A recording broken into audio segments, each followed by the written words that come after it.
Sétimo arcano, o carro. Abre aspas. Com isso, o diabo o deixou, e os anjos de Deus se aproximaram e puseram-se a servi-lo. Fecha aspas. Mateus capítulo 4, versículo 11. Abre aspas. Quando o espírito impuro sai do homem, perambula em lugares áridos, procurando repouso, mas não o encontrando diz, voltarei para minha casa de onde saí. Chegando lá, encontra-a varrida e arrumada. Diante disso, vai e toma outros 7 espíritos piores do que ele, os quais vêm habitar aí. E com isso, a condição final daquele homem torna-se pior do que antes. Fecha aspas. Lucas capítulo 11, versículo 24 a 26. Abre aspas. Vim em nome de meu Pai, mas não me acolheis. Se alguém viesse em seu próprio nome, vós o acolheríeis. Fecha aspas. João, capítulo 5, versículo 44. Caro amigo desconhecido, o arcano, o carro, tem 2 aspectos como os arcanos precedentes. Ele representa, de um lado, aquele que, tendo triunfado das 3 tentações, permanece fiel aos votos de obediência, de pobreza e de castidade. Representa também o perigo da 4ª tentação, que é a mais sutil e a mais íntima e constitui a síntese invisível das outras 3. A tentação espiritual do vitorioso pela sua própria vitória. É a tentação de agir em nome próprio, de agir como Senhor e não como servo. O 7º arcano é do domínio entendido tanto no sentido de acabamento como de tentação. As 3 citações do Evangelho que se encontram no começo dessa carta indicam um esforço para isso. Paul Marteau diz que o sentido geral e abstrato da 7ª lâmina é que ela, abre aspas, representa a colocação em movimento nos 7 estados, isto é, em todos os domínios. Fecha aspas. É exatamente o que acabamos de designar com o termo domínio. Porque o domínio não é o estado de ser movido, mas o de poder pôr em movimento. O Filho do Homem resistiu a deixar-se mover pelas 3 tentações no deserto. Consequentemente, foi ele que pôs em movimento as forças que o serviam. Abre aspas. Com isso, o diabo o deixou, e os anjos de Deus se aproximaram e puseram-se a servi-lo. Fecha aspas. É uma lei fundamental da magia sagrada. Ela poderia ser formulada da seguinte maneira. Sendo o que está no alto como o que está embaixo, a renúncia embaixo põe em movimento forças de execução do alto, e a renúncia ao que está no alto põe em movimento forças de execução embaixo. Qual o sentido prático desta lei? Quando alguém resiste a uma tentação ou a alguma coisa desejada embaixo, põe em movimento forças para a realização daquilo que corresponde no alto, àquilo a que renunciou embaixo.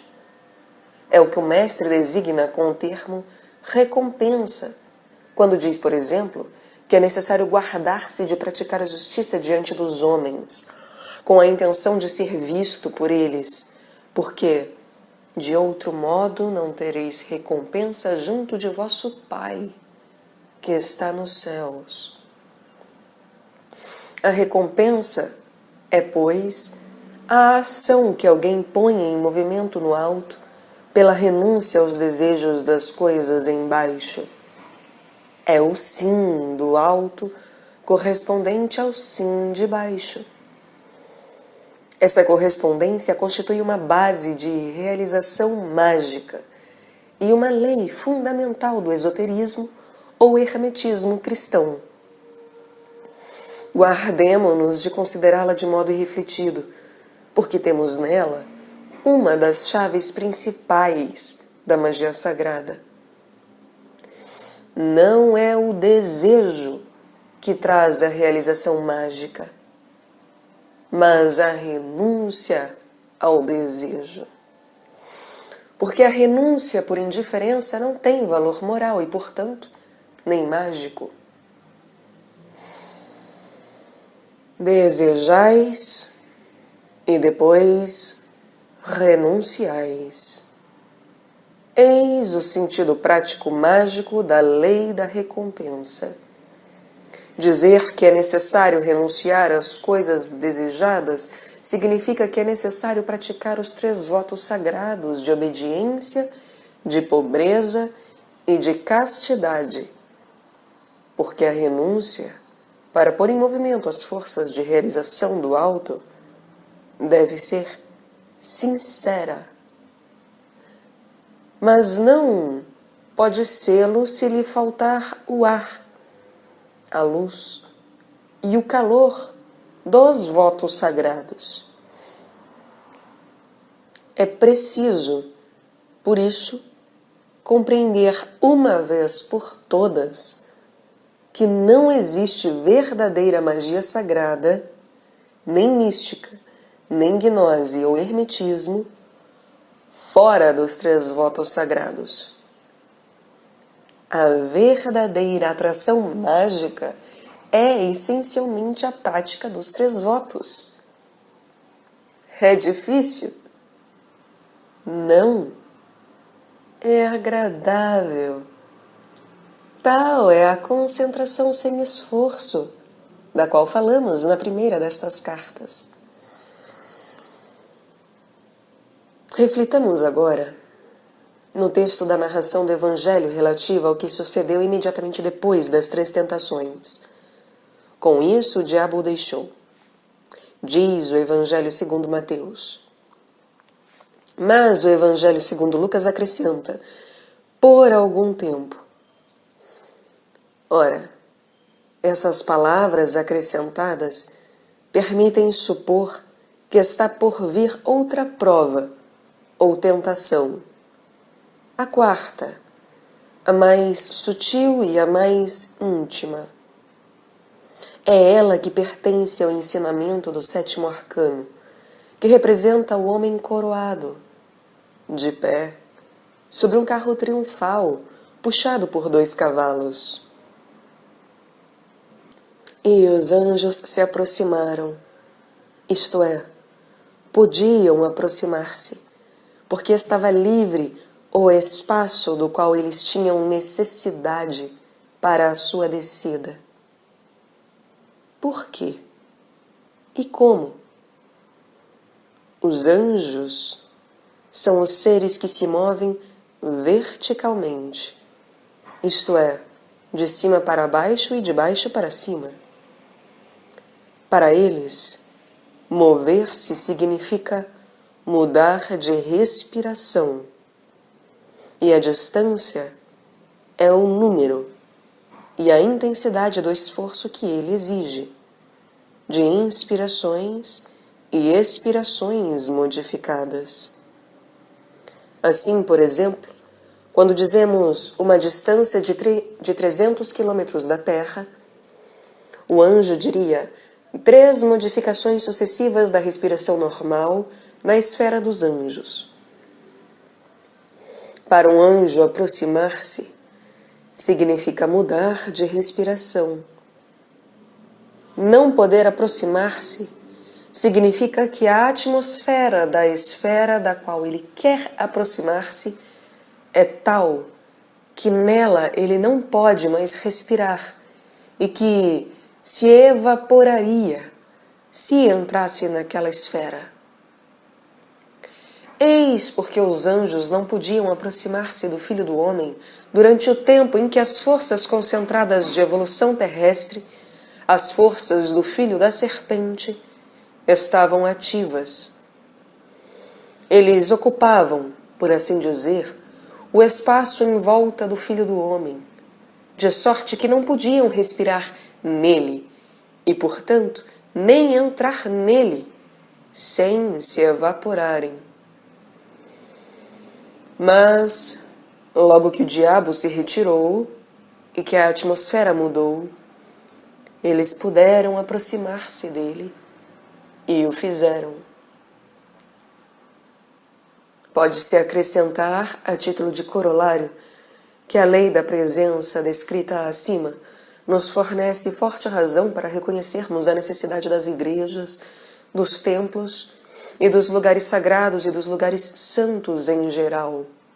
Há muitas outras razões, mas essa bastaria para defendermos os lugares sagrados. Protejamos, portanto, por nossos pensamentos, por nossas palavras e por nossos atos, as igrejas, as capelas e os templos onde Deus, com os seus servos, é suplicado, adorado, meditado e celebrado. E o serviam. O plural serviam indica que se trata de 3 anjos. A cada tentação repelida, respondia um anjo encarregado de uma missão e de um serviço especial de recompensa. Quais eram esses serviços? Ele, faminto, tinha se recusado a dar a ordem para que as pedras se transformassem em pães. Ora, foi a palavra que sai da boca de Deus, tornada pão, que o anjo da pobreza lhe serviu. Ele tinha se recusado a atirar-se do pináculo do templo, e foi o sopro da criatura do trono de Deus que o anjo da castidade lhe enviou. Ele se recusara a aceitar o papel de super-homem e de rei deste mundo pela adoração do ideal do mundo da serpente. E foi a coroa real do mundo, de Deus, que o anjo da obediência lhe acrescentou. Como os 3 magos ofereceram como presente ao menino recém-nascido ouro, incenso e mirra, os 3 anjos ofereceram como presente ao mestre, depois de seu batismo no Jordão e depois de sua confirmação no deserto, a coroa de ouro, o sopro do incenso de junto do trono de Deus e a palavra divina tornada alimento. Foi isso que aconteceu imediatamente depois das 3 tentações no deserto. Foi a reação do alto às 3 renúncias do Filho do Homem embaixo. Mas qual foi o efeito das 3 tentações vencidas, não só para o vencedor, e não só imediatamente, mas também para o mundo exterior, chamado dos 4 elementos, e na sucessão dos tempos? O efeito foi o domínio do mundo dos elementos. Vieram em seguida os 7 milagres tipo, descritos no Evangelho segundo João, isto é, o milagre das bodas de Caná, o milagre da cura do filho de um oficial do rei, o milagre da cura do doente na piscina de Betesda, o milagre da multiplicação dos pães, e o milagre da caminhada sobre as águas, o milagre da cura do cego de nascimento, e o milagre da ressurreição de Lázaro em Betânia. E a manifestação dos 7 aspectos do domínio e da glória correspondia à revelação dos 7 aspectos do nome do Mestre. Eu sou a verdadeira videira. Eu sou o caminho, a verdade e a vida. Eu sou a porta. Eu sou o pão da vida. Eu sou o bom pastor. Eu sou a luz do mundo. Eu sou a ressurreição e a vida. Eis o arco-íris de 7 cores da manifestação da glória, ou do domínio, e a 8ª de 7 tons da revelação do nome, ou da missão do vencedor das 3 tentações. Esse arco-íris resplandece em torno do lugar vazio e desaparece no deserto em que as tentações se verificaram. Em seu conjunto, os 7 milagres do Evangelho segundo João são a glória ou o esplendor da vitória dos 3 votos sagrados sobre as 3 tentações. Eis ao mesmo tempo um belo exemplo de matemática qualitativa. 3 do bem, quando ele prevalece sobre 3 do mal, produzem 7 do bem. Ao passo que 3 do mal que prevalecem sobre 3 do bem, produzem apenas 3 do mal. Porque o bem é só qualitativo e, quando pode manifestar-se, manifesta-se todo, em sua plenitude indivisível. É isso que é o número 7, a plenitude, pleroma, ou quando ela se manifesta, a glória, doxa, das quais fala São João quando diz: e nós ouvimos a sua glória, e pois de sua plenitude todos nós recebemos. João capítulo 1, versículo 14 e 16. E o primeiro milagre, o das bodas de Caná, foi o começo da manifestação da plenitude ou da glória. Abre aspas. Esse princípio dos sinais, Jesus o fez em Caná da Galileia e manifestou a sua glória, e os seus discípulos creram nele. Fecha aspas. João capítulo 2, versículo 11. Os seus discípulos creram nele. Significa que eles creram em seu nome ou em sua missão, que foi revelado nos 7 aspectos pelos 7 Eu Sou, fórmulas do Evangelho segundo João citadas acima. Ora, o efeito da tentação no deserto foi a manifestação dos 7 aspectos do domínio ou da glória, os 7 milagres, e a revelação da missão ou do nome do Mestre. E tudo isso não foi senão a manifestação da glória do Pai pelo Filho e a revelação do nome do Pai pelo nome do Filho. Mas existe também a possibilidade de outra glória, isto é, da manifestação do domínio em nome próprio. As palavras do Mestre colocadas no começo da carta: vim em nome de meu Pai, mas não me acolheis. Se alguém viesse em seu próprio nome, vós o acolheríeis, provam-no claramente.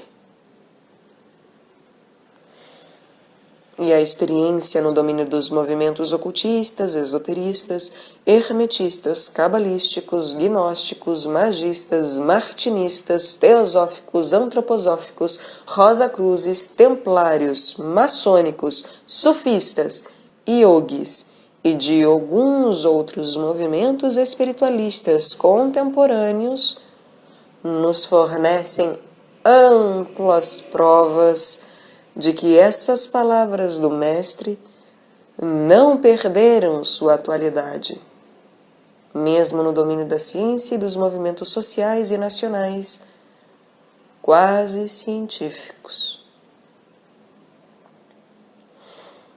Por qual outra razão os teósofos, por exemplo, preferem os Mahatmas himalaios, cujos corpos astrais apareciam, por desdobramento, a grande distância, ou que precipitavam cartas escritas a lápis azul ou vermelho ao Mestre, que nunca cessou de ensinar, de inspirar, de iluminar e de curar entre nós, bem perto de nós, na França, na Itália, na Alemanha, na Espanha, para só citarmos os países, nos quais existem casos bem constatados de encontros com ele, que disse: eu sou convosco todos os dias, até a consumação dos séculos.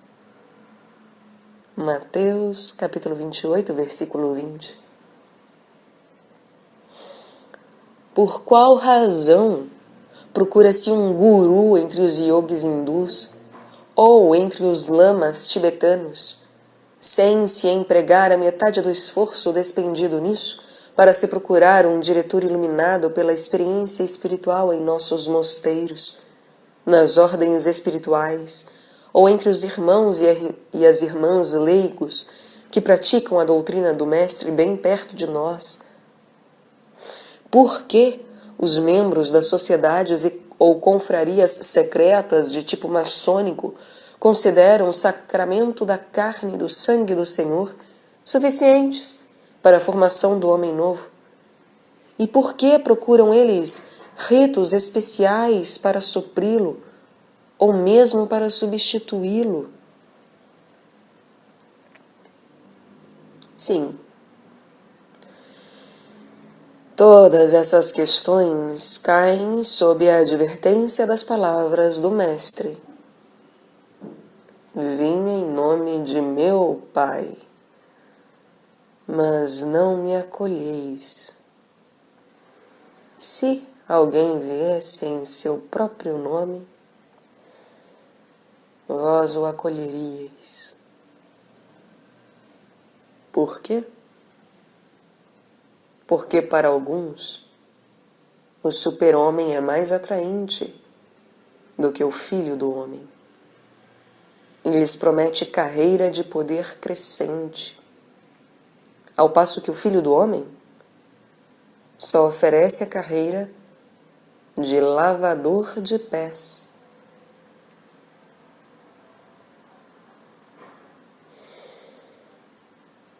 Caro amigo desconhecido, não interpretes o que acabo de dizer no sentido de oposição ou de hostilidade às sociedades, irmandades e movimentos espiritualistas e iniciáticos acima citados, nem no sentido de que eu os excuse da atitude anticristã.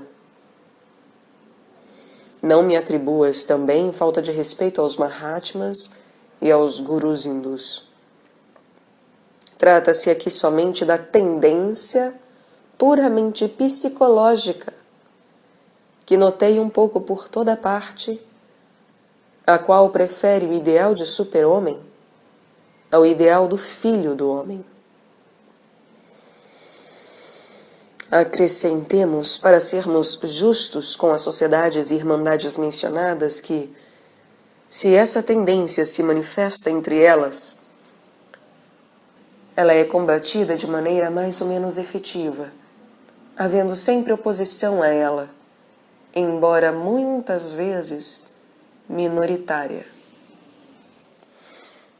Seja como for, o triunfador do arcano ou carro é o triunfador das provas, isto é, das tentações. E se ele é Senhor, ele o é por si mesmo. Ele está sozinho e em pé em seu carro. Ninguém está presente para o aplaudir ou prestar-lhe homenagem. Ele não tem armas, uma vez que seu cetro não é arma. Se ele é senhor, seu domínio foi adquirido na solidão, e ele o deve somente às provas.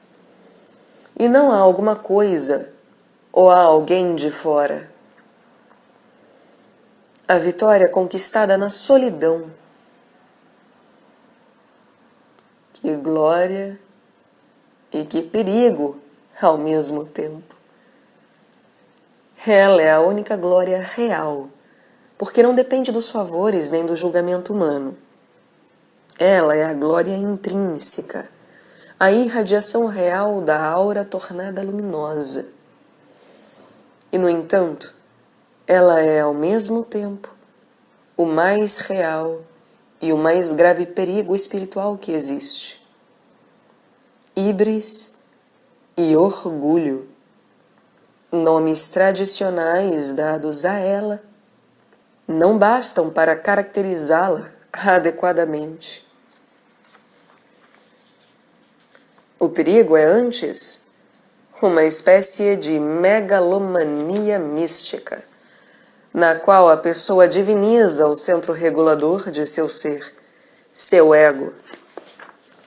Vê o divino somente em si mesma e se torna cega para o divino acima dela e fora dela. Ela sente então seu si mesmo superior, como o si mesmo supremo e único do mundo. Embora ele seja superior somente ao eu empírico ordinário e esteja longe de ser supremo e único. Em outros termos, esteja longe de ser Deus. Podemos agora meditar no problema da identificação do eu com o si mesmo e do si mesmo com Deus. Jung, depois de ter explicado a camada sexual ou freudiana e a da vontade de poder ou adleriana do inconsciente, isto é, da consciência latente ou oculta do ser humano, viu-se diante de uma camada espiritual mística, gnóstica e mágica. Em lugar de recusar diante dela ou de desembaraçar-se dela com uma explicação corrosiva, teve a coragem e a honestidade de entregar-se ao estudo árduo da fenomenologia dessa camada do inconsciente. Esse trabalho foi frutuoso.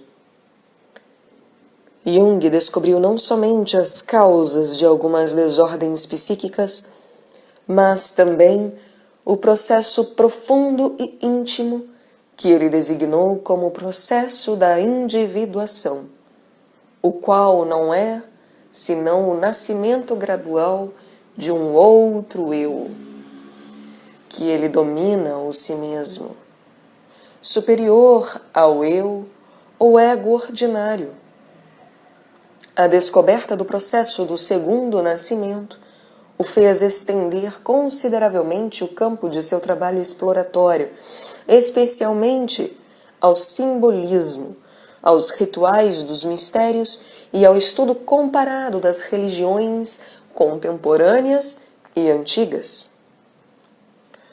Também essa ampliação de seu campo de explicação se mostrou frutuosa.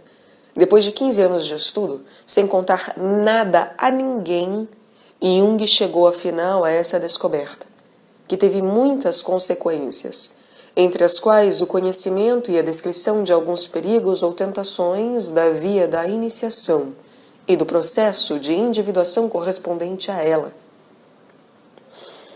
Um desses perigos, que são ao mesmo tempo provações e tentações, é o que o Jung chama de inflação, e que designa o estado da consciência do eu excessivamente inchada, conhecido em psiquiatria em sua manifestação extrema, sob a denominação de megalomania.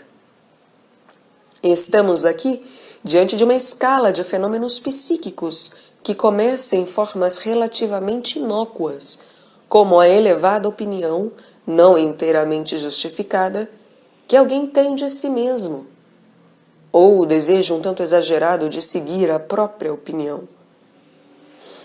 O segundo grau é francamente perigoso quando se manifesta nele um negativismo depreciativo em relação aos outros, com as faculdades de apreciação, da gratidão e da adoração concentradas em si mesmo. O terceiro grau constitui uma catástrofe raramente remediável. Trata-se de obsessão ilustrada por ilusões facilmente reconhecíveis como tais, ou da megalomania pura e simples. Eis, pois, os principais graus da inflação. Importância exagerada atribuída a si mesmo, complexo de superioridade de tendência obsessiva e megalomania. O primeiro grau indica tarefa prática para o trabalho sobre si mesmo. O segundo grau é provação séria, ao passo que o terceiro é a catástrofe. De que se trata no processo da inflação? Vejamos em primeiro lugar o que diz sobre ele o próprio Jung. Abre aspas. A personalidade superordenada é o homem total, isto é, como ele é realmente e não só como ele se apresenta a si mesmo. A essa entidade pertence também a alma inconsciente, que tem suas exigências e suas necessidades vitais do mesmo modo que a consciência. Introdução à essência da mitologia, página 193. Habitualmente, chamo a personalidade superordenada de si mesmo, fazendo assim distinção clara entre o ego que, como se sabe, só vai até a consciência, e o todo da personalidade, que engloba do lado da porção consciente também a parte inconsciente. Em relação ao si mesmo, o eu está, portanto, como a parte para o todo. Nessa relação, o si mesmo é superordenado. Experimentalmente, o si mesmo não é sentido como sujeito, mas como objeto, e isso mediante a sua porção inconsciente, que só chega à inconsciência indiretamente, por via de projeção. Fecha aspas. Introdução à essência da mitologia, páginas 193 e 194. Ora, essa via de projeção é o simbolismo vivo, tanto o que é tradicional como o que se manifesta nos sonhos, na imaginação ativa e nas visões. Os sonhos, quando o sonhador contempla séries com várias centenas deles, mostram que obedecem a uma espécie de plano. Eles parecem ligar-se uns aos outros e estar sujeitos, em sentido profundo, a fim comum. Abre aspas. De modo que longa série de sonhos não parece mais como sucessão puramente fortuita de acontecimentos isolados e incoerentes, e sim como processo de desenvolvimento de organização, evoluindo por etapas metódicas. Designei esse fenômeno inconsciente que se exprime espontaneamente no simbolismo de longas séries de sonhos com o termo processo de individuação. La guérison psychologique, páginas 72 e 73. O processo de individuação é a realização espontânea do homem total, porque daqui para frente a fórmula válida para a noção de alma é psique, a consciência do ego, ou inconsciente. Quanto ao papel do inconsciente nesta fórmula, deve-se levar em conta, antes de tudo, abre aspas, que em toda criança a consciência cresce no espaço de alguns anos a partir do inconsciente, que a consciência é, a cada vez, somente um estado temporário que repousa numa performance fisiológica e que é regularmente interrompido por fases de inconsciência, isto é, de sono, e que, afinal, é a psique inconsciente que não só abrange a maior duração da existência, mas também que assegura a continuidade do ser. Fecha aspas. La guérison psychologique, página 25. Ora, o processo de individuação é o da harmonização da consciência, do eu com o inconsciente, da psique. Mas, abre aspas, a consciência e o inconsciente não se sintetizam num todo quando um é oprimido e prejudicado pelo outro. Fecha aspas. Trata-se da harmonização realizável somente por meio da recentragem da personalidade, isto é, do nascimento de novo centro na personalidade, o qual participe também da natureza da consciência do eu como da do inconsciente. Em outros termos, do centro no qual o inconsciente esteja perpetuamente se transformando em consciência. Eis a meta do processo de individuação, que é ao mesmo tempo um estádio da iniciação. O processo de individuação se opera, como dissemos, mediante o estabelecimento de colaboração entre o inconsciente e a consciência. E é no domínio dos símbolos que essa colaboração se verifica e, consequentemente, ela pode começar. No processo de individuação, encontra-se, ou melhor, despertam-se, símbolos forças, que Jung, considerando seu caráter típico, designou pelo nome de arquétipos. Abre aspas. Nunca se deveria esquecer que o arquétipo é um órgão psíquico presente em cada um. Uma explicação má equivale a uma atitude hostil a este órgão, o que provoca uma lesão. Mas aquele que, afinal, sofre com isso é o mau intérprete. Por isso, uma explicação deveria ser sempre formulada de maneira a se conservar a significação funcional do arquétipo. Isto é, de maneira a se oferecer sempre uma garantia suficiente da ligação entre a consciência e o arquétipo. Este último, com efeito, é elemento psíquico estrutural e, consequentemente, fator de importância vital para a economia psíquica.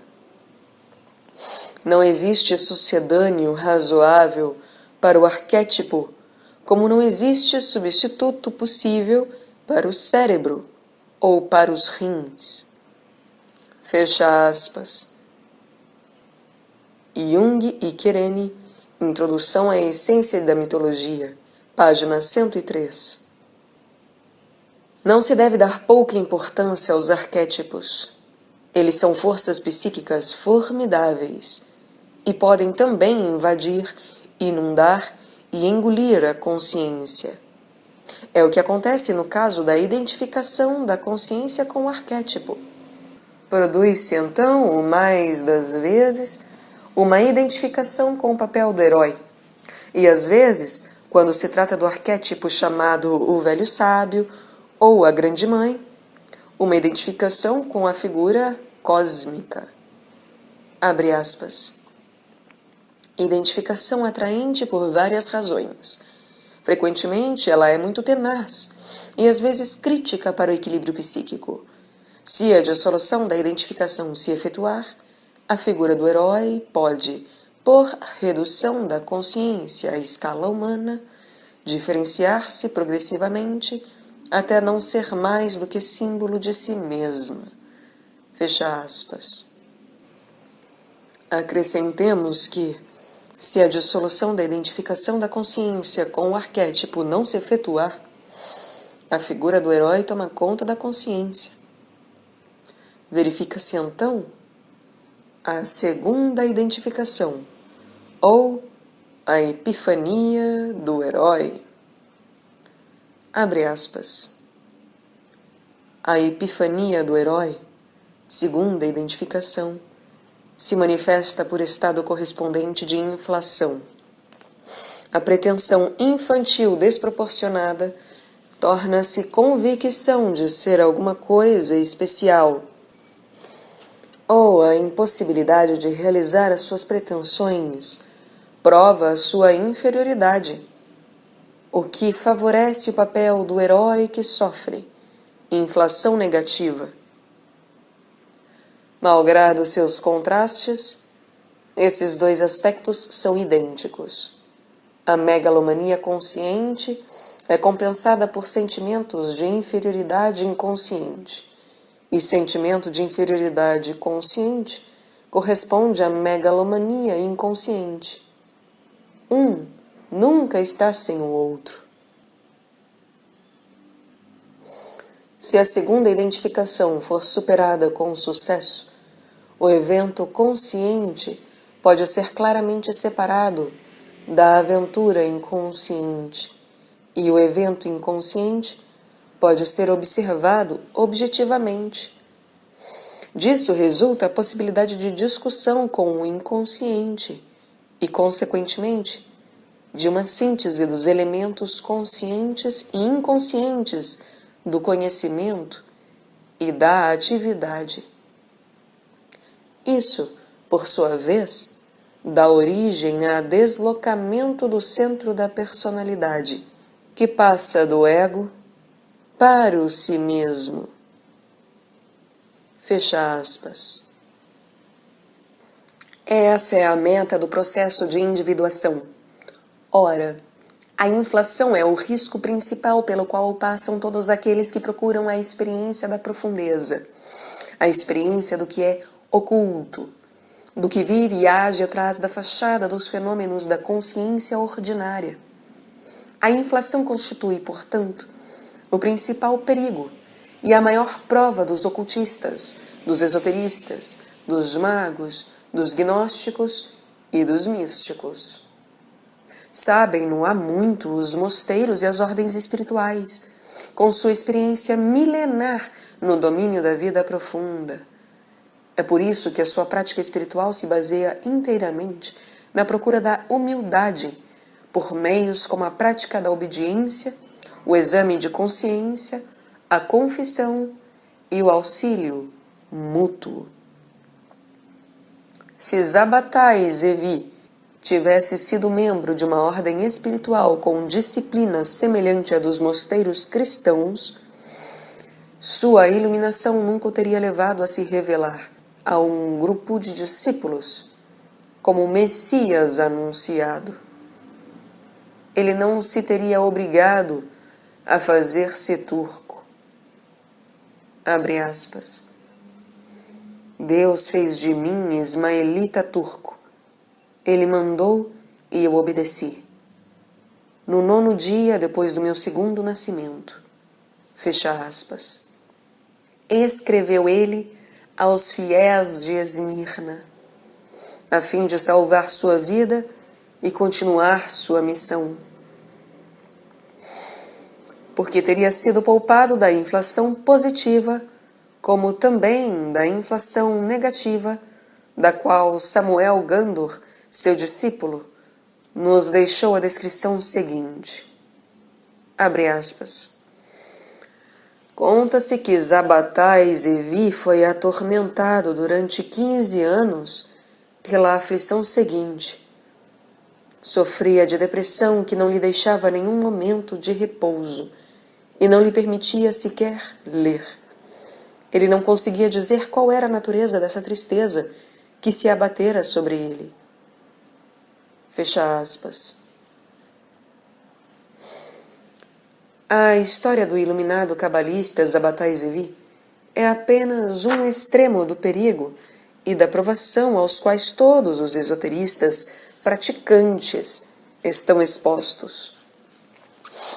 Perigo e provação que Hartgrave Jennings descreve com maestria a propósito dos Rosacruzes. Abre aspas. Eles falam da humanidade como infinitamente abaixo deles. A sua altivez é grande, embora o seu exercício seja modesto. Amam a pobreza e dizem que ela é obrigação para eles, embora possam dispor de imensas riquezas. Recusam-se às afeições humanas ou sujeitam-se a elas apenas como às obrigações de convivência exigidas pela sua passagem pelo mundo. Comportam-se muito cortesmente na companhia das mulheres, apesar de serem incapazes de ternura e de considerá-las como seres inferiores. São simples e diferentes no exterior, mas a confiança em si mesmos, que enche seus corações, cessa de irradiar-se somente diante do infinito dos céus. Junto de seus adeptos, os monarcas são pobres. Ao lado dos teósofos, os mais sábios são estúpidos. Assim, eles são negativamente diante da humildade e positivos com todas as outras coisas. Autotreinados e autoiluminados em tudo, mas prontos a fazer o bem na medida do possível.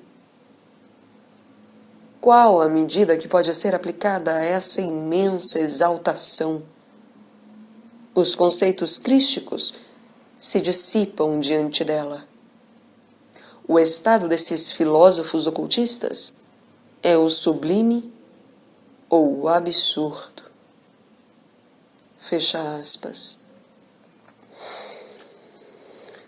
Digamos que é tanto sublime quanto absurdo, porque a inflação é sempre sublime e absurda ao mesmo tempo. Eis o que a esse respeito diz Eliphas Levi. Abre aspas. Sim, existe uma ciência que confere ao homem prerrogativas aparentemente sobre-humanas. Ei-las como as encontrei enumeradas num mal hebraico do século XVI. Aleph. Ele vê Deus face a face sem morrer e conversa familiarmente com os 7 gênios que comandam toda a milícia celeste. Bet. Ele está acima de todas as aflições e de todos os temores. Gimel. Ele reina em todo o céu e se faz servir por todo o inferno. Dalet. Ele dispõe de sua saúde e de sua vida, e pode também dispor da dos outros. Re. Ele não pode ser surpreendido pelo infortúnio, nem abatido pela desgraça, nem vencido pelos inimigos. Vav. Ele sabe a razão do passado, do presente e do futuro. Zain. Ele tem o segredo da ressurreição dos mortos e a chave da imortalidade. Etc. Fecha aspas. Trata-se de programa ou de experiência vivida? Se de experiência, ela é a da inflação levada muito longe. Se de programa, aquele que trabalhar seriamente para realizá-lo torna-se-á presa tanto da inflação positiva, complexo de superioridade, como da inflação negativa, complexo de inferioridade. Seja como for, a experiência ou o programa do escrito hebraico do século XVI, citado por Eliphas Levi, tem singular semelhança com a experiência de Constance, descrita por ele mesmo em seu livro Wisdom, Madness and Folly, The Philosophy of a Lunatic. Abre aspas. Sinto-me tão perto de Deus, tão inspirado por seu espírito que, em certo sentido, sou Deus. Vejo o futuro, faço o plano do universo, salvo a humanidade. Sou total e completamente imortal. Sou até masculino e feminino ao mesmo tempo. O universo inteiro, animado e inanimado, passado, presente e futuro, está em mim. Toda a natureza, toda a vida e todos os espíritos cooperam comigo e estão conectados a mim. Todas as coisas são possíveis. Em certo sentido, eu sou idêntico a todos os espíritos, de Deus até Satã. Eu reconcilio o bem com o mal e crio a luz, as trevas, os mundos, os universos. Fecha aspas. O estado descrito por John Constance é característico de mania aguda, e o próprio autor não o nega. Mas considerá-lo-ia ele ainda dessa maneira, se soubesse que sua experiência está descrita com exatidão no Bradaranyaka Upanishad, que diz, abre aspas, aquele que encontrou o si mesmo e que se tornou consciente disso, que entrou nessa morada impenetrável, é o Criador de tudo, o Criador do mundo inteiro. Ele é o mundo inteiro. Fecha aspas. Pode-se dizer com certeza que esse texto é baseado numa experiência inteiramente diferente da de John Constance? Conhecia há 38 anos um homem tranquilo, de idade madura, que ensinava inglês em Inca, na capital de um país báltico.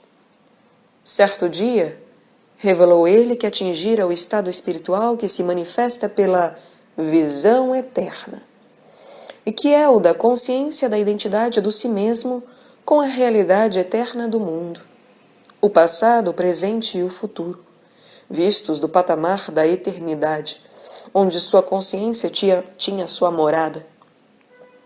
Eram para ele como livro aberto. Ele não tinha mais problemas, não porque os tivesse resolvido, mas porque tinha atingido o estado de consciência no qual eles desaparecem, por terem perdido sua importância. Porque os problemas pertencem ao domínio do movimento no tempo e no espaço. Quem transcende esse plano e chega ao domínio da eternidade e da infinidade, no qual não há movimento nem mudança, está livre de problemas. Enquanto ele me falava destas coisas, Seus belos olhos azuis brilhavam de sinceridade e certeza. Mas essa luz foi substituída por uma aparência contrariada e aborrecida logo que levantei a questão do valor do sentimento subjetivo da eternidade, sem saber nem poder objetivamente fazer alguma coisa a mais para ajudar a humanidade, seja no progresso espiritual, seja em seu sofrimento espiritual, psíquico e corporal. Ele não me perdoou essa pergunta. A última recordação que me restou dele neste mundo foram suas costas voltadas para mim. Ele viajou para a Índia, onde pouco depois morreu vitimado por epidemia.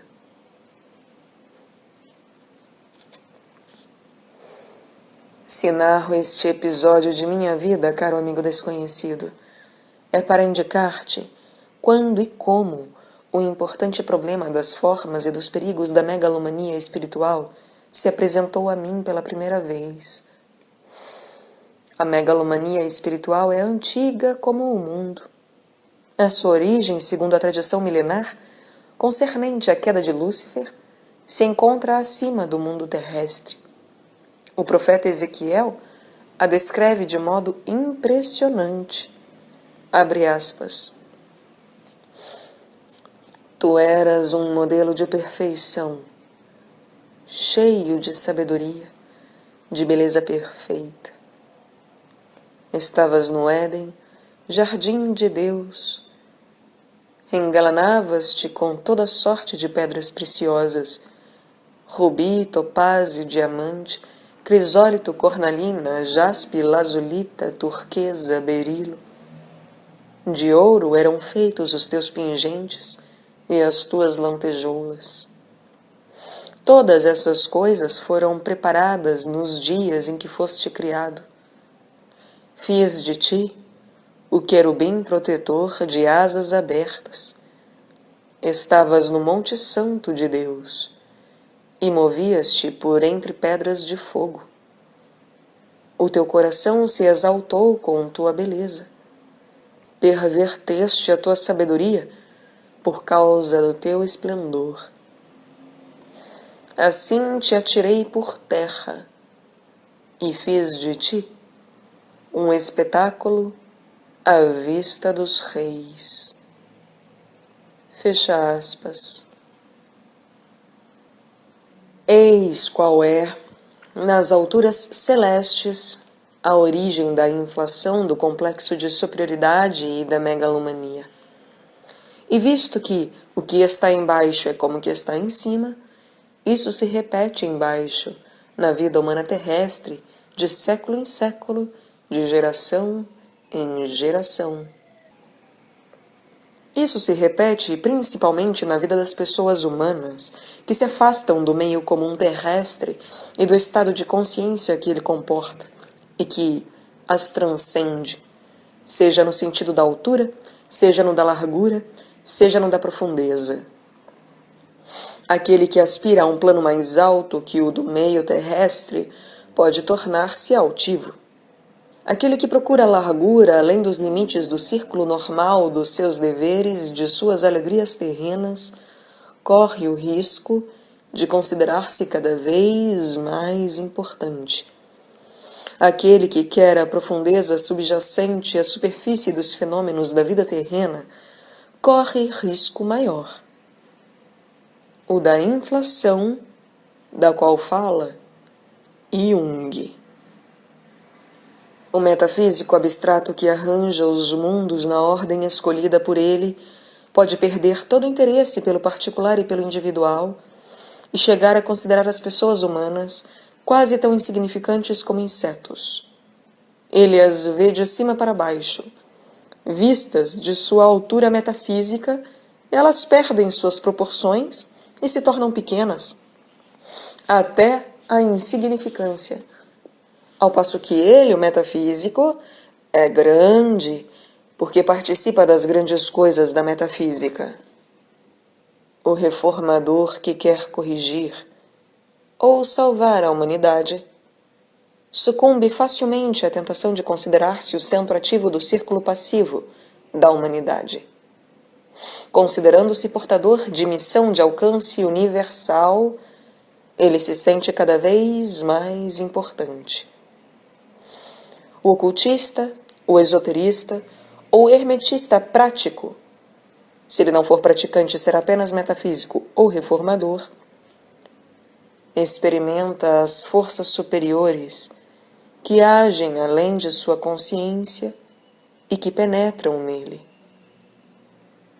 A qual preço? Ao preço da adoração de joelhos, ou ao preço da identidade de si mesmo com elas, o que leva à megalomania. Fala-se muito dos perigos do ocultismo. A magia negra é, em geral, o perigo supremo contra o qual o principiante é acautelado pelos mestres. Outros, especialmente aqueles que conhecem mais ou menos a medicina, temem mais as desordens do sistema nervoso. Mas a experiência de 43 anos de ocultismo ou esoterismo prático me ensinou que o perigo do ocultismo não são nem a magia negra, nem os distúrbios nervosos. Pelo menos esses perigos não se encontram mais entre os ocultistas do que entre os políticos, os artistas, os psicólogos, os crentes e os agnósticos. Entre os ocultistas que conheço, eu não poderia citar nenhum mago negro. Ao passo que não seria difícil citar alguns políticos hostis, aliás, ao ocultismo, cuja influência quadra bem com o conceito de magia negra clássica. Com efeito, seria difícil citar políticos que exerceram influência sugestiva, funesta, sobre as massas populares, cegando-as e excitando-as a práticas de atos de crueldade, de injustiça e de violência dos quais os indivíduos isoladamente seriam incapazes? Ou que, por sua influência quase mágica, privaram os indivíduos de sua liberdade e os transformaram em possessos? A ação que priva os homens de sua liberdade moral e os torna possessos não é o fim e a própria essência da magia negra? Não, caro amigo desconhecido. Os ocultistas, inclusive os que praticam a magia cerimonial, não são mestres nem discípulos da magia negra e não têm nada em comum com ela. É verdade que muitos adeptos da magia cerimonial frequentemente são vítimas de ilusões, enganam-se outros. Mas isso é magia negra? Ademais, pode-se encontrar grupo humano que nunca se engane?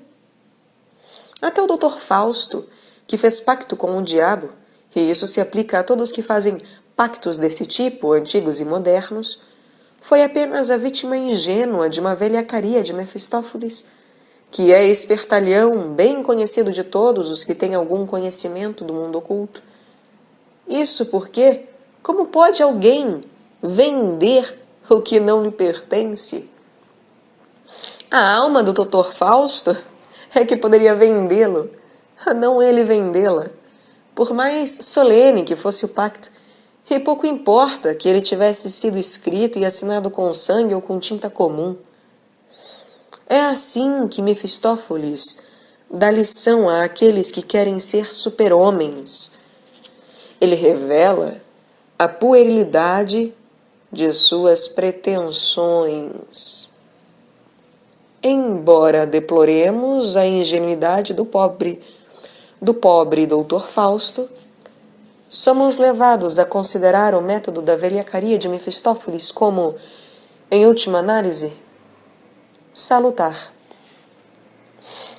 Porque o que Mefistófeles fez, e poderiam ser citados exemplos mais recentes de seu método, foi mostrar o ridículo e o absurdo das aspirações e das pretensões ditas super-humanas. Abre aspas. De todos os espíritos que negam, o que menos me preocupa é o esperto. Fecha aspas. Diz Deus de Mefistófeles no Faust de Goethe. Não condenemos, portanto, o espertalhão do mundo espiritual. Principalmente, não tenhamos medo dele. Não condenemos também o Dr. Fausto, nosso irmão, acusando-o de magia negra. Seria antes de credulidade infantil que deveríamos acusá-lo, se fosse necessário. Em todo caso, ele foi 100 vezes mais inocente perante a humanidade do que nossos contemporâneos que inventaram a bomba nuclear, como bons cidadãos e sábios. Não. Nem a magia negra, nem as desordens nervosas constituem os perigos especiais do ocultismo. O seu perigo principal, que aliás não é monopólio, se define com os 3 termos: complexo de superioridade, inflação e megalomania. Com efeito, é raro o ocultista experimentado isento desse mal moral ou que não tenha sofrido no passado. A tendência megalomaníaca manifesta-se um pouco por toda parte entre os ocultistas. É o que a leitura da literatura ocultista e dezenas de anos de relações pessoais me ensinaram. Esse defeito moral tem muitos graus.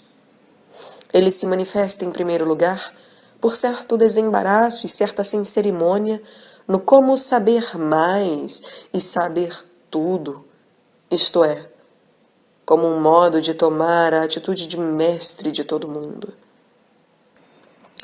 Por fim, ele se manifesta como infalibilidade implícita ou mesmo explícita.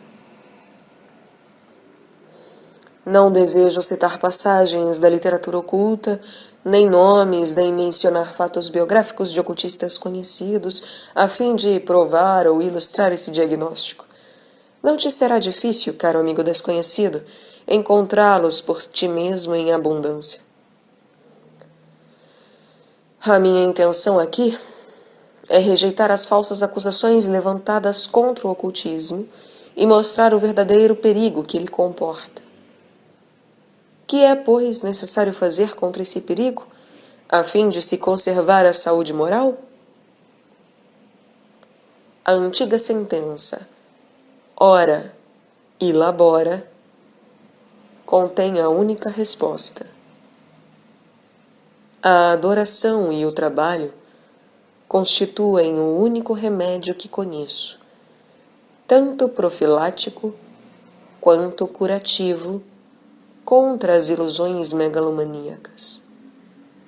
Devemos adorar o que está em cima de nós e participar do esforço humano no domínio dos fatos objetivos, para podermos escapar das ilusões a respeito do que somos e do que podemos. Porque quem sabe elevar sua prece e sua meditação ao nível da adoração pura, estará sempre consciente da distância que separa e une ao mesmo tempo o adorador do adorado. Assim, ele não será tentado a adorar a si mesmo, o que, em última análise, é a raiz da megalomania. Ele terá sempre em vista a diferença entre si e o adorado, e não confundirá o que ele é com o que é o ser adorado. Por outro lado, aquele que trabalha, isto é, que toma parte no esforço humano para a obtenção de resultados objetivos e verificáveis, não se iludirá facilmente a respeito do que pode. Por exemplo, um médico inclinado a superestimar seu poder de curar aprenderá logo, com a experiência dos malogros, a conhecer seus reais limites. Jacob Boehme, ou Jacob Boehme, era sapateiro e iluminado. Se ele teve a experiência da iluminação, abre aspas, foi-me aberta a porta, de modo que em 1/4 de hora vi e fiquei sabendo mais do que se tivesse frequentado a universidade por muitos anos. Fecha aspas. Escreve ele na carta ao alfandegário Lindner, na qual diz que, abre aspas, viu e compreendeu o ser de todos os seres, o fundamento e o abismo. Fecha aspas. Não concluiu que, enquanto sapateiro, pudesse mais daí por diante do que seus colegas de profissão, ou mais do que ele mesmo podia antes da iluminação. Por outro lado, a sua iluminação lhe ensinou a grandeza de Deus e do mundo. Abre aspas. Do que muito me admirei, não sabendo como me acontecera aquilo, e meu coração se pôs a louvar a Deus. Fecha aspas. E o encheu de adoração. Foram, pois, o trabalho profissional e a adoração de Deus que protegeram a saúde moral de Jacob Boehme. A minha experiência no domínio do esoterismo me mostrou que o que foi salutar no caso de Boehme o é também para todos aqueles que aspiram às experiências supersensoriais. A adoração e o trabalho, ora e labora, constituem, pois, a condição sine qua non do esoterismo prático para manter sob controle a tendência para a megalomania. Todavia, para se obter a imunidade contra essa enfermidade, é preciso mais ainda. É preciso ter a experiência do encontro concreto com algum ser superior. Por encontro concreto, entendo não o sentimento do si mesmo superior, nem o sentimento mais ou menos vago da presença de um ser superior, nem mesmo a experiência da onda de inspiração que nos enche de vida e luz. Não. O que entendo por encontro concreto é o encontro verdadeiro e verdadeiramente concreto. Isto é, face a face. Ele pode ser espiritual, o face a face na visão, ou fisicamente concreto. Assim, Santa Teresa de Ávila, para citarmos só um exemplo, encontrava o Mestre, conversava com ele, pedia e recebia dele conselhos e instruções no plano espiritual objetivo. Sim, a espiritualidade não é exclusivamente subjetiva. Ela pode ser também objetiva. Assim ainda Papi e os grupos de seus amigos ocultistas encontrou Monsieur Philippe de Lyon no plano físico. São 2 exemplos do que entendo por encontro concreto. Ora, aquele que teve a experiência do encontro concreto com o ser superior, um justo, um santo, um anjo ou outro ser hierárquico, a Santíssima Virgem, o Mestre, torna-se imunizado contra a tendência para a megalomania. A experiência desse face a face com o que é grande comporta necessariamente a cura completa e a imunidade contra toda tendência megalomaníaca. Jamais um ser humano que viu e ouviu poderá fazer de si mesmo um ídolo. Mais ainda, o verdadeiro e último critério da realidade das experiências ditas visionárias, isto é, o critério de sua autenticidade ou de sua falsidade, é o efeito moral dessas experiências no vidente, a saber, se ele se torna mais humilde ou mais pretensioso. A experiência dos encontros com o Mestre tornou Santa Teresa cada vez mais humilde. A experiência terrestre do encontro com Monsieur Felipe tornou Papi e seus amigos ocultistas mais humildes. Essas duas experiências, por mais diferentes que fossem quanto ao seu sujeito e ao seu objeto, eram autênticas. Papi não se enganou sobre a grandeza espiritual daquele que ele reconheceu como seu mestre espiritual. Santa Teresa não se enganou sobre a realidade do mestre que ela viu e ouviu. Leia a Bíblia, caro amigo desconhecido, e encontrarás muitos outros exemplos da seguinte lei. A experiência autêntica do divino torna humilde. Aquele que não é humilde não teve experiência autêntica do divino. Considera os apóstolos que viram e ouviram o Mestre, e os seus profetas que viram e ouviram o Santo de Israel. Não encontrará neles nenhum sinal das tendências da híbris que encontrarás em mais de um doutor gnóstico, que consequentemente não viu nem ouviu. Mas, se é necessário ver e ouvir para se aprender a fundo a lição da humildade,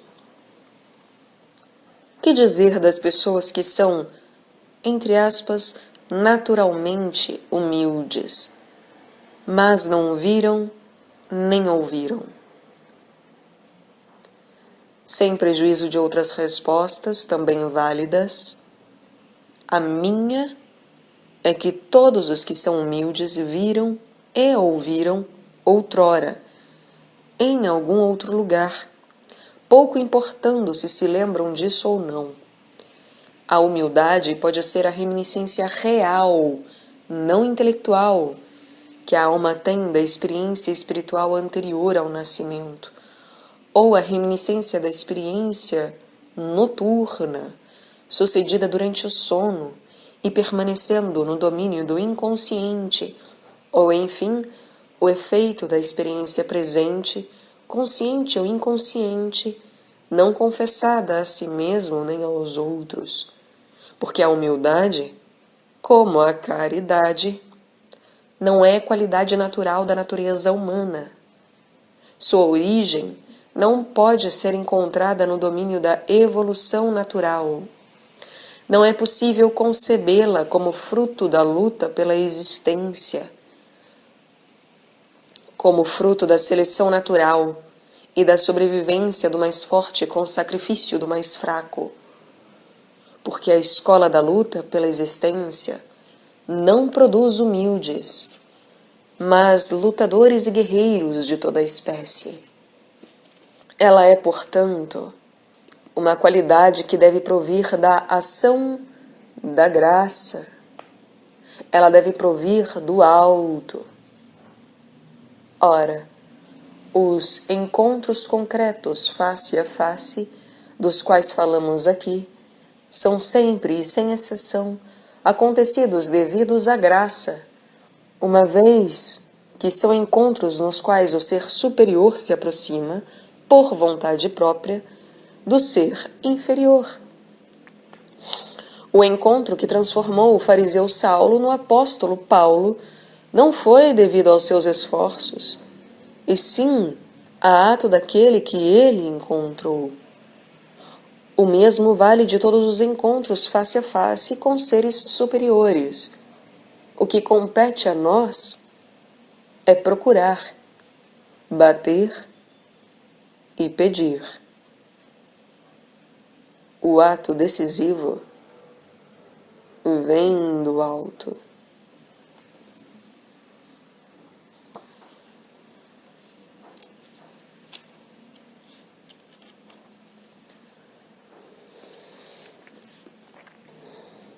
Voltemos agora ao arcano o carro, cujo sentido tradicional é vitória, triunfo, sucesso.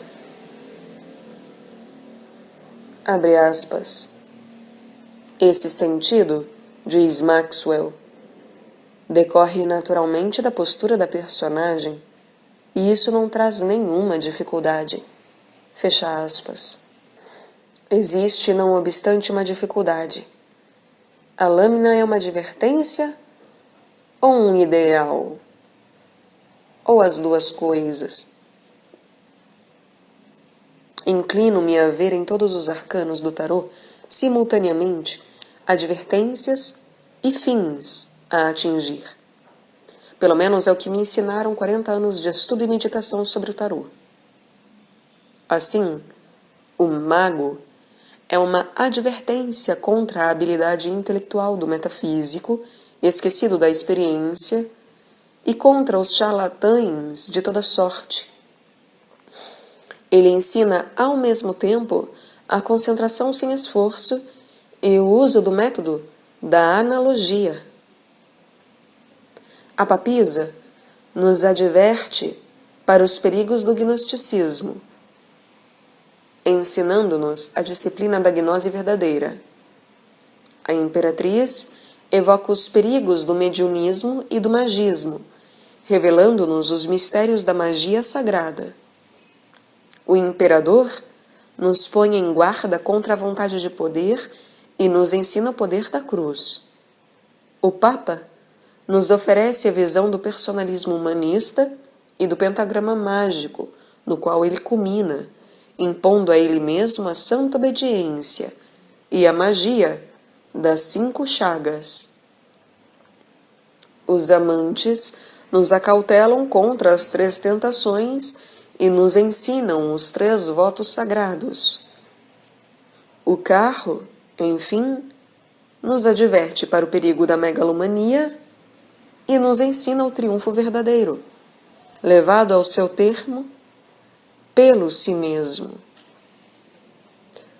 O verdadeiro triunfo levado ao seu termo pelo si mesmo é o sucesso do processo de individuação, segundo Jung, ou o sucesso da obra da liberdade verdadeira, que é o fruto da catarsis, ou purificação, e que preludia o fótimos, ou iluminação, seguida da renosis, ou união, segundo a tradição iniciática ocidental.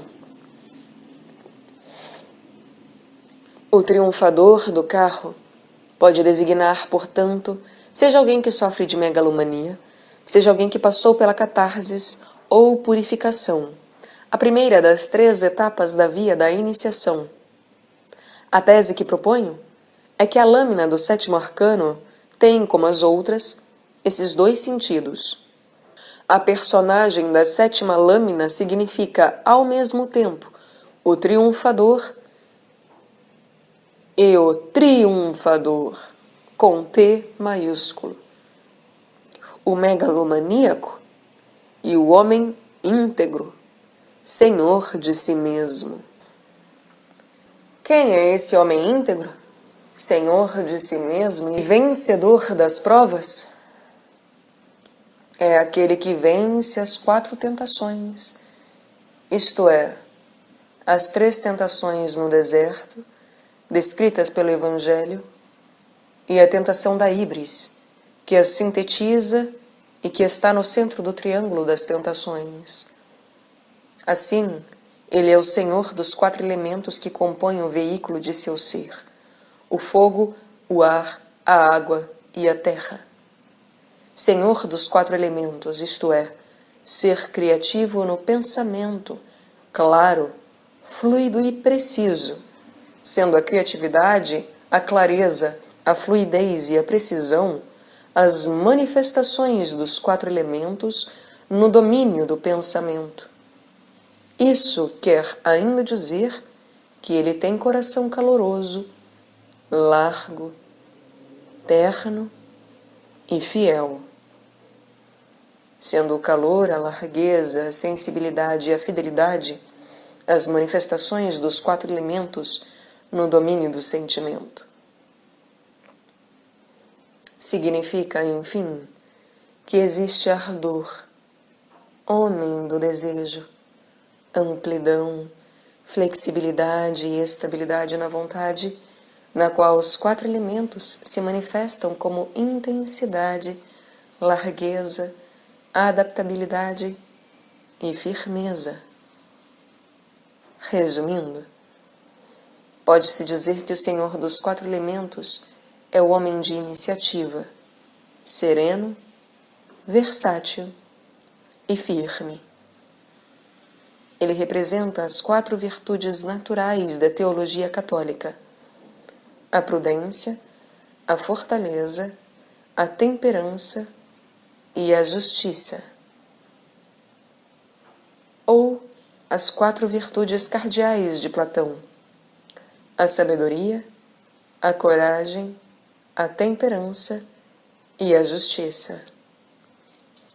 Ou ainda, as 4 qualidades de Sankaracharya: viveka, discernimento; vairagya, serenidade; as 6 joias da conduta justa e o desejo de libertação.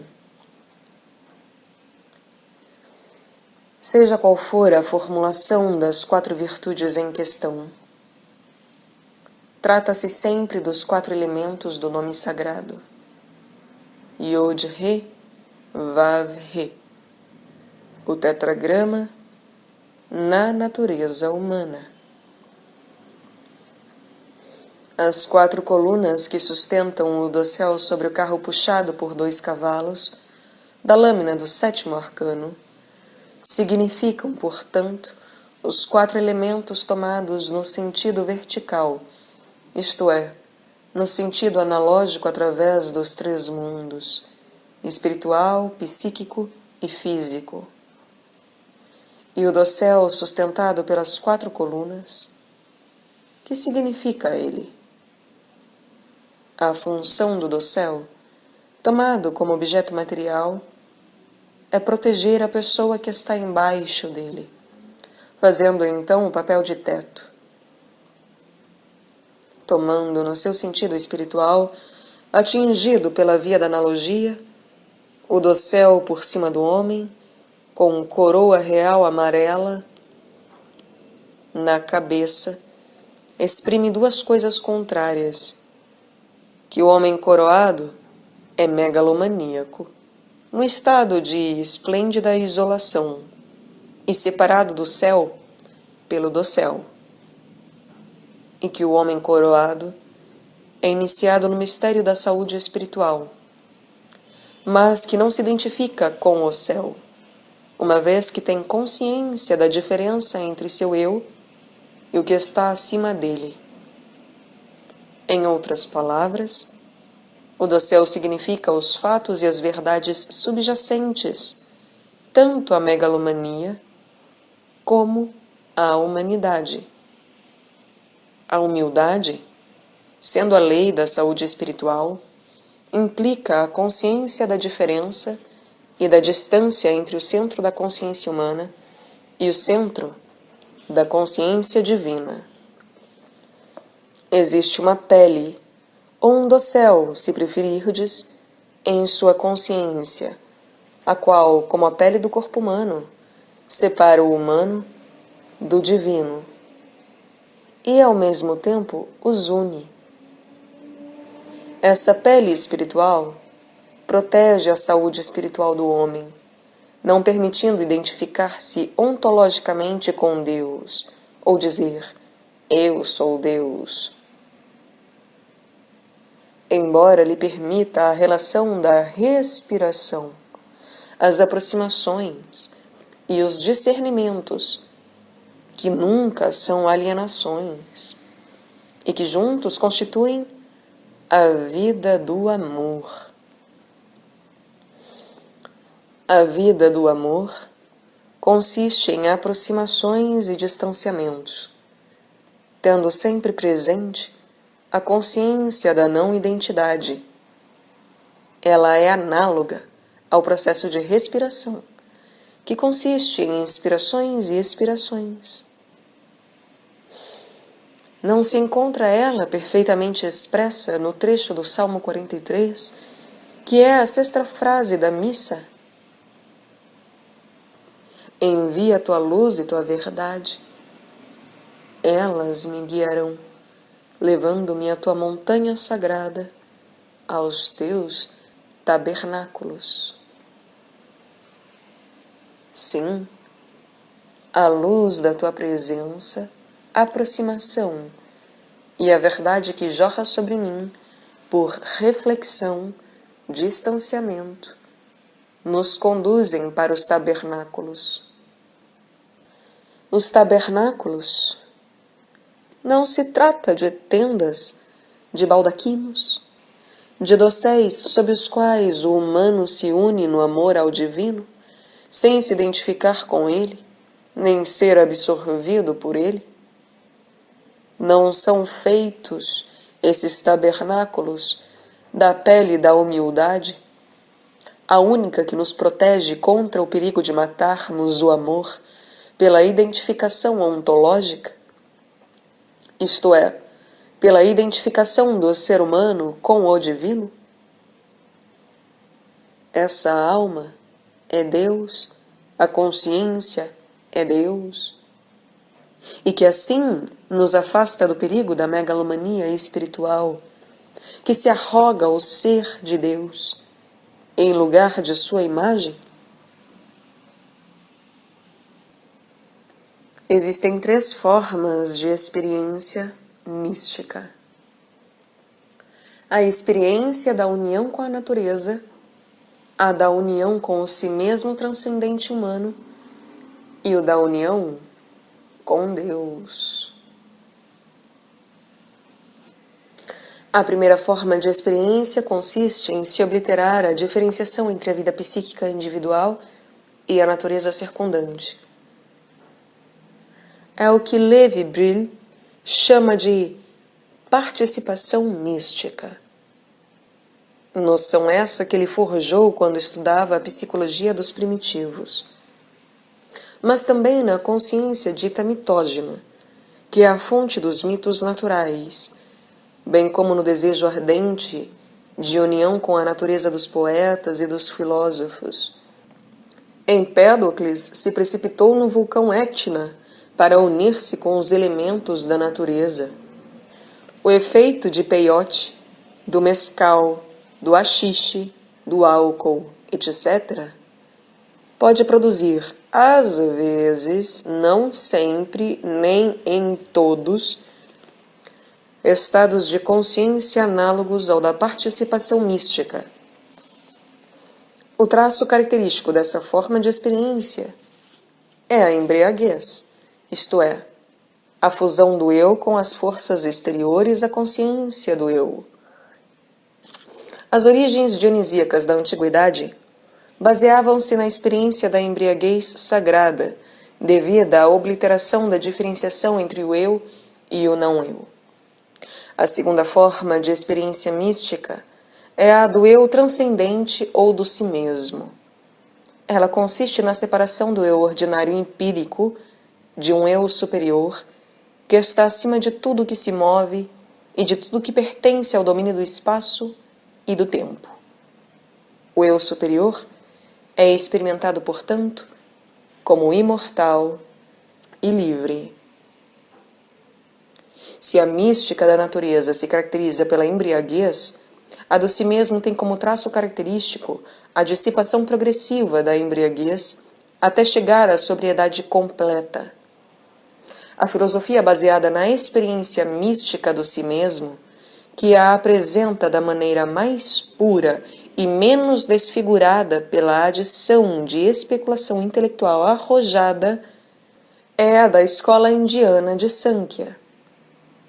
Nela, o Purusha individual é experimentado em sua separação da Prakriti, isto é, do conjunto do movimento, espaço e tempo, como imortal e livre.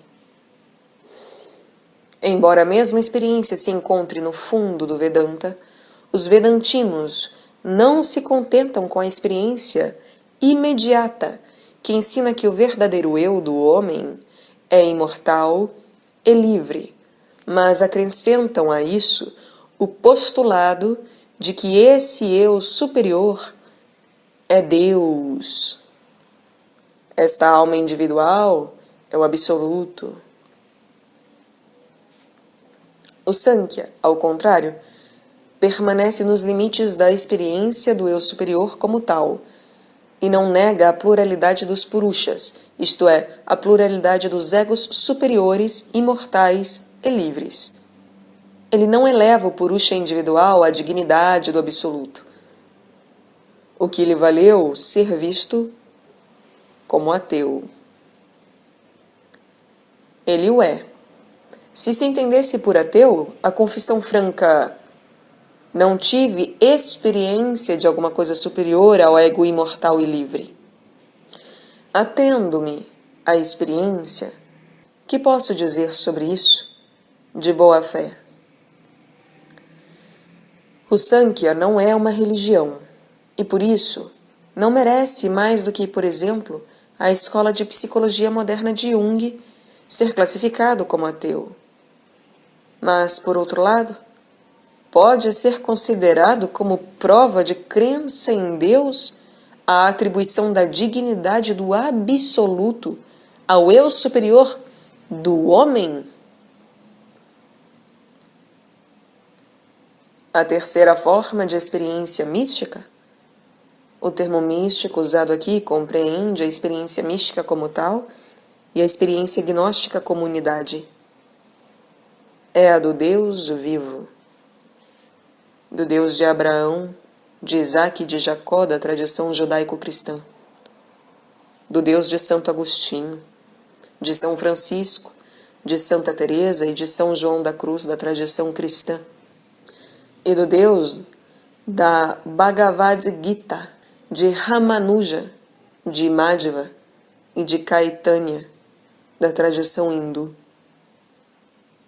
Aqui se trata da união com Deus no amor, a qual implica a dualidade substancial em acordo essencial. Essa experiência tem como traço característico principal a síntese da embriaguez da mística da natureza e da sobriedade da mística do eu superior. O termo forjado pela tradição para exprimir o estado no qual o entusiasmo ardente e a paz profunda se manifestam simultaneamente é a beatitude, ou visão beatífica.